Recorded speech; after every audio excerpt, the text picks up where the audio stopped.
man. Like those old Batman specials they used to do, Yeah, like 84 page spectaculars and stuff. yeah, it's a big book. And you read Batman, so Batman and Catwoman have gotten they're back from Kandahar. Yeah, and they're apparently it opens up. This one opens up with Superman and Lois, with Superman complaining, not kind of passive aggressively complaining that Bruce hasn't called him to tell him he's getting married, even though they know he thinks Bruce should call him and tell him, and he hasn't done it. And it goes back and forth between Lois and Clark and Catwoman and Batman. And Lois is investigating some kind of story, and Mr. Axe or something, I don't know, some kind of killer or so, I don't know. She's investigating this guy, and Batman happens to be investigating the same guy from two different places. It starts out, and it's back and forth between Lois and Clark and Batman and Catwoman about, well, and Batman saying, well, I'm not going to call. Why should I call? And Catwoman's telling him, well, because he's your friend. Aren't you guys friends? And and Batman, the funny thing is the thing where he's like, well, Gordon's my friend, my best friend. And she's like, he doesn't even know your real name. and he's like, okay, well then Alfred is my best friend. And she's like, Alfred's on your payroll. He can't be your best friend.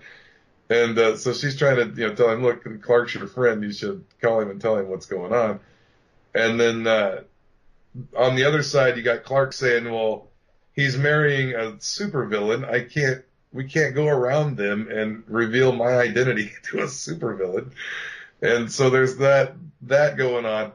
And it eventually culminates as they're both pairs are arguing across Gotham and Metropolis. They both end up in the same building, coming out of two different elevators on the same floor and just run into each other. And Superman and Batman don't know what to say to each other, and Lois Lane finally introduces herself to Catwoman. So then they go in and they take care of business on what they came there to do. And Batman and Superman do their badass thing. And then when it's all said and done, they're like, so you want to go get some food? like Clark says, so you guys want to go eat? So I really love Tom King's Batman. I can't say enough good things about it. I mean, I love it every bit as much as Snyder's Batman, I think. And I find his, not to take away from Scott Snyder's work because it's brilliant. He wrote 4 or 5 of the best arcs ever. But Tom King's Batman is, I don't know, he's more introspective and he's more real to me. I don't know. I really like Tom King's Batman a lot. But I don't know if you read that one or not. Yeah, I did. It's really good, and I do love Tom King's Batman. I think this has been I think Batman has been one of the most steady books from New 52 on. It's just so steady and so good. Yeah. I agree, and I think that what the cool thing, the way I kind of think of it is like Tom King's Batman is different. The way he writes it is different, but it still feels like the same character from the Scott Snyder arcs. Like it doesn't feel like a completely different guy. It's like they're looking at the same guy from a different angle rather than it being a completely different Batman. Well, that's because you are Batman, I am Robin. That's right. Yeah. That's a great one too. That great conversation with Damian and Dick Grayson is great. Like, I think between Snyder and Tom King, they've really fleshed out the Bat family, because I don't think that those characters were as fleshed out and were as within the confines of the Batman book, the way the characters surround Batman in his own book, they've ever been as fleshed out and as more like real people as they are under Snyder and Tom King. I think he's given them all more individual personalities, and given them, and Snyder too, and given them all more individual personalities and more individual problems that they have with Bruce. Right. Like they all don't have the same problems with Bruce. Like some of them want to be more like Bruce. Some of them don't want to be like Bruce at all. So it's like you see they're more individual characters than just lumped together as the crazy Bat family. Yeah. So did you also read Justice League of America? Yes, I did read Justice League, and I don't know why people complain about that book. Some people don't like it, and I think the reason they don't like it is because there's a lot of action in it, and there's not a whole lot of like story development. And I think that maybe some people don't. sometimes you just want a kick-ass action book, I think. Yeah. And I like the way this Justice League kind of bounces around. It tells big epic stories, and it kind of bounces around to the different characters and what they're doing. Like it'll show them what Batman's doing, how his part of it, and Superman's part of it, and Flash's part of it. And I like the way they do that with this. This one had to do with what they think is an alien invasion, what they think is another alien invasion. They just put one down like a few arcs ago or an arc ago. But they think it's another alien invasion. Turns out Simon Baz eventually gets through to these big alien armada ships that are coming through. And at the end of it, you come to find out that it's a tourist ship of aliens that are touring the galaxy, and everybody was panicking, and Simon Baz somehow managed to figure out the translation in his ring, and so everything was okay. At the end of the day, Flash stopped the tsunami. Oh, with his so power. so let me correct though. This is Justice League because there's another book, Justice League of America. This Yeah, is it's no, Justice League, not JLA.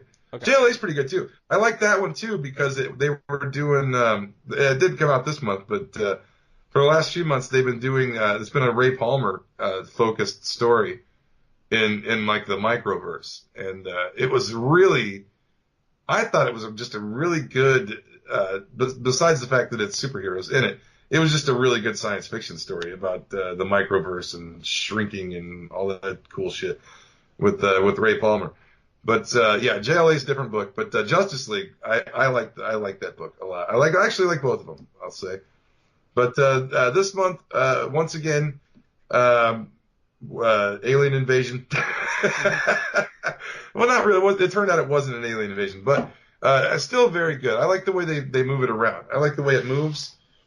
Not a lot of. I mean, they go through these arcs pretty quick, like Justice League, because they got so many characters. I guess they run through these arcs pretty fast. But I dig it, man, and I don't mind it. I don't mind a quick moving arc because there's so many out there that are 12 issues long. Give me 2-3 issues, I'm fine. I'm good with an arc like that size. And the other one that I read was Superman, which kind of wrapped up it's not really wrapped up, but the main gist of it got wrapped up with the Apocalypse arc that they're doing. And it's basically what happened is Darkseid is dead, as everybody knows. Well, he's not dead. He's like a teenager or something now. he's regenerating somewhere. But he was strapped to Batman's chest when they went to the Dark Multiverse. But we don't know exactly what's going on with Darkseid. But the Apocalypse is left leaderless. And all of the different factions, from like the slave class, Granny Goodness, and the female Furies to Calabac, are all battling for control of Apocalypse. And Superman is thought to be, in Apocalypse lore, Superman is thought to be like their messiah that's going to come and finally straighten out Apocalypse and make it a place to live for people. And well, what happens is Luthor had gotten there, and because he's now wearing the power suit with the S on it,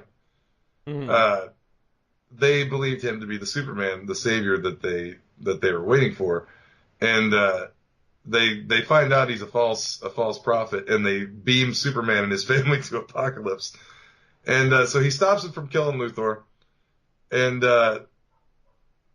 sets about stopping the fighting on Apocalypse. So he kind of takes the throne. He accepts the mantle of like savior of Apocalypse, but he doesn't plan on staying there. By the time everything gets settled down, he kind of says to them, create your own governments and your own way of life. And if you need me, when there's something important and something you can't solve, then call me. And they have a boom tube now that specifically goes right to Apocalypse for Superman in case he's needed there. So he's kind of taken on, now he's not only the protector of Earth and his adopted world, he's also like the savior and protector of Apocalypse now. They weren't too happy with Luthor for doing that. So they sent everybody back, Luthor included. And Superman kind of has it out with Lex Luthor on the roof of LexCorp at the end. And I believe Luthor is going back to his villainous ways because he tore the S off his chest. They got in a big argument. about it, and Luthor tore the S off the suit and threw it down.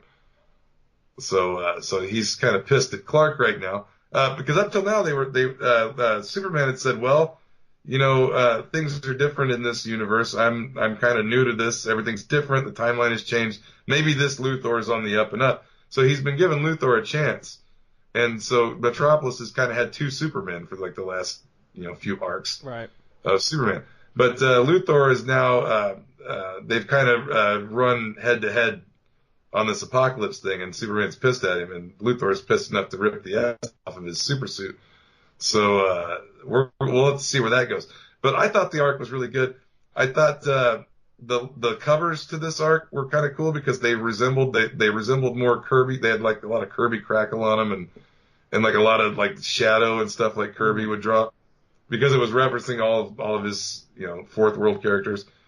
And I just thought the covers were cool. The arc was cool. I love anything where Superman can fight either Darkseid or Kalibak, because he doesn't have to hold back in those fights. He can just be 100% badass Kryptonian.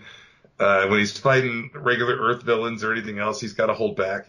I like full-powered Superman.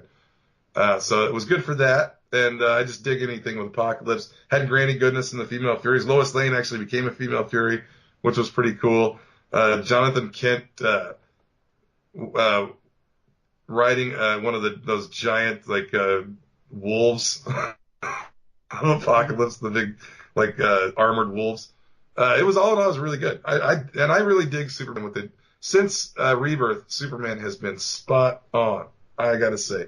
And I'm hoping with Bendis coming over to DC, and Snyder was talking the other day about how there's big things coming after Metal, and how they're gonna try to respect the old legacy and bring in new stuff, and how he was excited for what was coming up. I tend to trust Snyder. I'm thinking he probably knows what he's talking about, but I'm still a little nervous with Bendis coming over.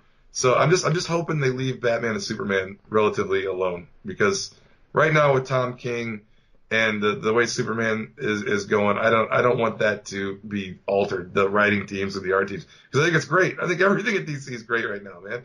I don't have any complaints.